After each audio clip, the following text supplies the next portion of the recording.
There is a lot of stuff in Ghost Recon Breakpoint that has me scratching my big bleeding head.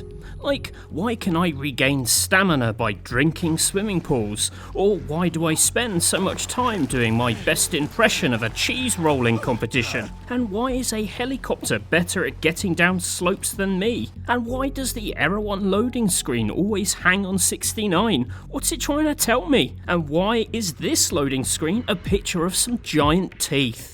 Smaller head scratchers make way for bigger confusion. You are the lone survivor of a chopper crash, but no sooner has the syrup dripped down your plastic Ken doll face, you are visiting a cave that acts as a social hub full of other lone survivors?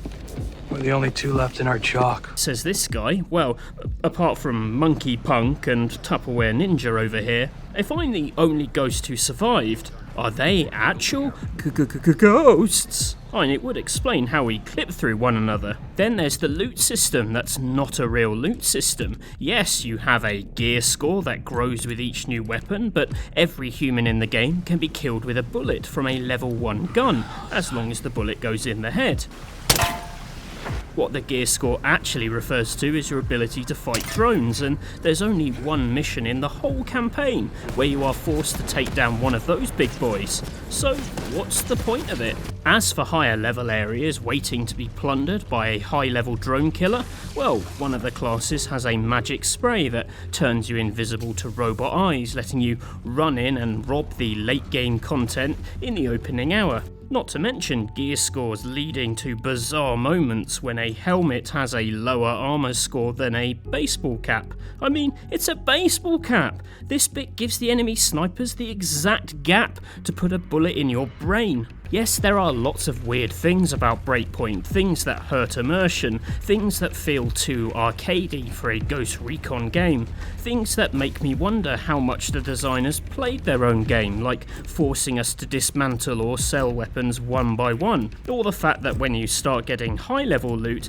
it becomes really difficult to get the low level materials needed to actually upgrade your guns. It's kind of baffling. But for all that, I haven't had a terrible time in Breakpoint. Certainly nothing to match some of the 1-star reviews doing the rounds. I wonder if it's maybe Stockholm Syndrome. Play a game long enough and you get suckered into the loot drop cycle and begin to feel invested in your glorified mannequin, whether you like it or not. So I'm going to explain what did and didn't work for me. Oh, and we've recently partnered up with Displate, producers of fine metal posters, to open our very own rock paper shotgun store. There's a link to our hand-picked posters in the description, and if you do buy anything, a bit of that money comes back to the channel, which is handy, as Breakpoint has a lot of cosmetic microtransactions. I mean, who can resist a £7 kilt? Now, onwards!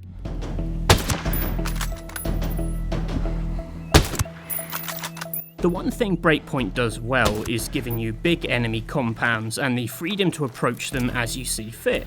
I mean, really, it's all the game is. A giant island dotted with patches of red for your drone to turn into little icons, which you then shoot in the head. It's repetitive, but the act of cleaning out enemies, ideally unseen, is compelling enough. I play it as a sniper because when you do it, it basically turns Breakpoint into a fresh batch of Hitman sniper assassin levels.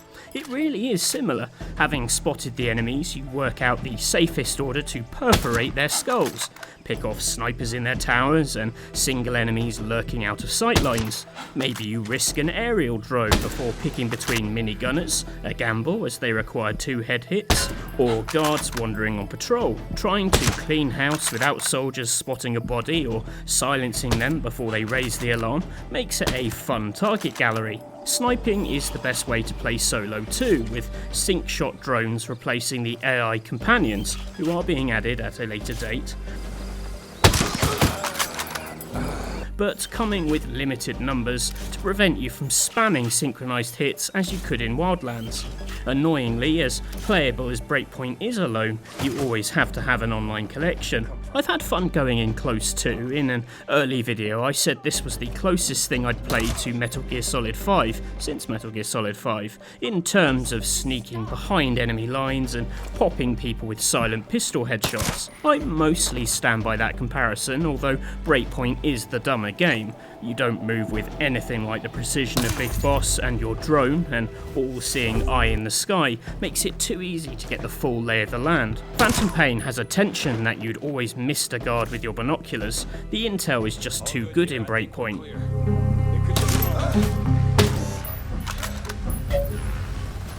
I celebrate sniping and stealth, as Breakpoint is less interesting once the action kicks off. Breakpoint's AI is a mix of supernatural and super dumb. The way a single overheard shot causes everyone in a mile radius to enter an alert state always annoys me in these kind of games. But once they are alert, they do a pretty bad job of finding you, ambling around the bodies of their murdered comrades, making it a long and boring wait for patrols to return to normal. The elite wolves are more proactive. They investigate areas of disturbance and force you on the move, or to cosplay as some grass, like that mad cake decorating kid from the Hunger Games. But even these guys follow predictable routes. Lots was said by Ubisoft about us being hunted, but it loses the buzz of excitement when the hunter in question is basically Elmer Fudd. Even the game's lazy trick of spotting you with aerial drones and spawning wolves on your location is easy to dismiss once you realise that going prone stops the search. It's very hard to see the soul of the older Ghost Recon games in these sluggish face-offs. Those were games where, when it kicked off, the sheer lethality of gunplay was a jolt of adrenaline. I'm not blaming Breakpoint for this. I think Ghost Recon arguably stopped being classic Ghost Recon back with Future Soldier, if not earlier, but it does continue the trend. There's no way the old Ghosts would have backed into a corner and just plugged heads as they poked around the doorframe. I won't show it here, but this trick even works in the final boss. It's symptomatic of generally clumsy mission behaviour. There's some rotten checkpointing. At one point I had to clear out a base to reach this NPC to escort her out of her lab, but dying spawns you outside the base and asks you to break back in with all those guards revived. But this was nothing compared to an on-rails section where success hinged entirely on the AI driver, never a good sign, and most times he would drive so slowly that long-distance snipers would just shoot me in the head, an instant fail. I dialed down the difficulty to take more hits, and the driver began to crash the car over and over. In an act of desperation, I actually flew over to the area where we kept dying, killed everyone there so they couldn't ambush us, and flew back to trigger the mission. And it failed me after we drove 5 meters. I did this so many times, I actually hit the level cap just shooting down helicopters. I still don't know what eventually triggered success, but I love the irony that something on the rails sent me firmly off the rails. The most disappointing element of the missions is how the game looks like a sandbox but refuses to let you experiment like the best sandboxes do. For example, knowing that I was about to face a siege of enemies, I parked an armoured car across one of the entrances, ready to take on my attackers. But the game decided this was too far from the siege area, telling me off during the whole fight with this obnoxious warning sign. You can't make a game that is all about the ingenuity of Special Forces soldiers and then shake your head at player ingenuity. You are either about survival at any cost, or you aren't. You have to make your mind up. But for every stupid mission like this, there are plenty more where I happily do my sniping thing. I think a lot of it is down to the setting, which I prefer to Wildlands, and yes, I know that puts me in the minority. The island of Auroa is a nonsense tech paradise, an archipelago that holds about 100 buildings that could be James Bond villain layers. After clearing out all those shanty towns and warehouses of Wildlands, I loved getting to sneak around facilities that wouldn't be out of place in the Google campus or creeping through trendy neighbourhoods. It's just fun to visit a non-traditional war zone, a happy place that is only just in the grip of a menace before it becomes another drab hellhole. Some settings are massive too, which, for a self-confessed sniper such as myself, is a dream come true. I only played a couple of levels with a full spread of 4-player co-op, but shooting across these vast plazas while friends darted between benches below sees the game at its very best. If, and it's a big if, you're just happy clearing out bases with your pals, this world will keep you happy. And look at the natural beauty of the place. In many ways, I think Auroa is wasted on Breakpoint, as the action is so clustered around built-up locations that it never finds anything to do with its stunning natural environments. I love these rolling hills and the wind-blown grass, some of the best wind-swept foliage I've seen since The Witcher 3. You can stick that quote on the box. Hell, it's nicer than what the users are saying on Metacritic. Of course, I realise that Ghost Recon's target audience don't buy a game to look at realistic turf, but I feel like Ubisoft's world builders should know that their work was seen and appreciated. The dark cloud that hangs over all of this is microtransactions, in this case a store selling cosmetic items that are purchased with a separate ghost coin currency. I say cosmetic as the weapons and attachments can be found in game, and found quite easily as the map is very open about what is found at each site once you've scoped them out with a drone. Find the blueprints to a gun and you can build it whenever you want using skill credits dropped by enemies or found in crates. I just don't buy the idea that this is pay to win. The things that make a difference are in the game. It gets shadier with cosmetics. Now, I'll admit, I personally don't really care about this side of the game. I'm not into military fashion.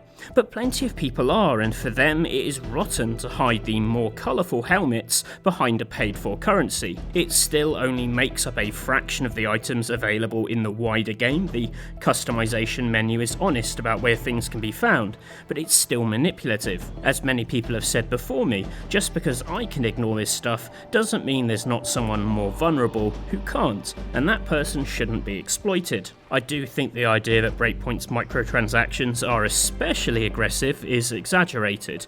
All the paid elements live in a customization menu and the store menu. If you don't click on those two tabs, which I didn't until making this video, you wouldn't know this layer of purchases even exists. But it does, and it should be flagged up for people who want nothing to do with it. The important distinction for me is that the campaign doesn't feel manipulated to force you into buying extra stuff. In fact, for a looter shooter, this is the quickest I've climbed through the gear ranks, and I didn't struggle to find the equipment I wanted because the game told me where to find the blueprints. In an ideal world, Breakpoint wouldn't have these microtransactions at all, but as they are, it is at least open about what you're getting. But of course, by simply including them, the damage is done, as it was by shoehorning in a gear system. It doesn't seem to matter that the gear score has little impact on the action itself. It makes the game look like something it isn't, and the blame can only rest with Ubisoft for that. To my mind, the rhythm and pace of the campaign is really no different to Wildlands. I only played that campaign once, of course, so appreciate the differences might seem more glaring to people with 500 hours on their record. But to my fingers, Breakpoint feels like Wildlands, but with slightly more colourful setting and bigger levels that are more satisfying to clear out. I don't think either game has much similarity to Ghost Recon of old, a series I'd love to see properly revisited, and it's shambolic and rough around the edges in a way a 60 quid game simply shouldn't be. I had enough fun in my 30 hours not to regret it, but it's a shame you have to go through so much nonsense and mess to get to the simple heart of the game. I hope that explains that while I think Breakpoint is a bit of a mess, it's not a total disaster. I'd love to hear your thoughts on the game, especially from people who've actually played it, which would be refreshing, and I'm happy to answer any questions raised by this review. Thanks again to Displate for sponsoring the channel, and please do use the link in the description to check out our Displate store. There's over 500,000 designs, and Displate's unique metal posters are built to last and use a magnet mounting system that doesn't involve drilling into your walls with power tools, which is always good. And not only will you be supporting the channel, but you'll be supporting the environment. For every Displate sold, 10 trees are planted, so it gets a thumbs up from our resident eco-warrior Alice. Thanks for watching Rock Paper Shotgun. Please do check out our other reviews and impressions pieces for more stuff like this. If you enjoyed this review, do give it a like, and I'd obviously love it if you subscribe to the channel, remembering to hit the notification bell so you actually hear from us in the future. Hopefully we will see you again soon. Bye for now.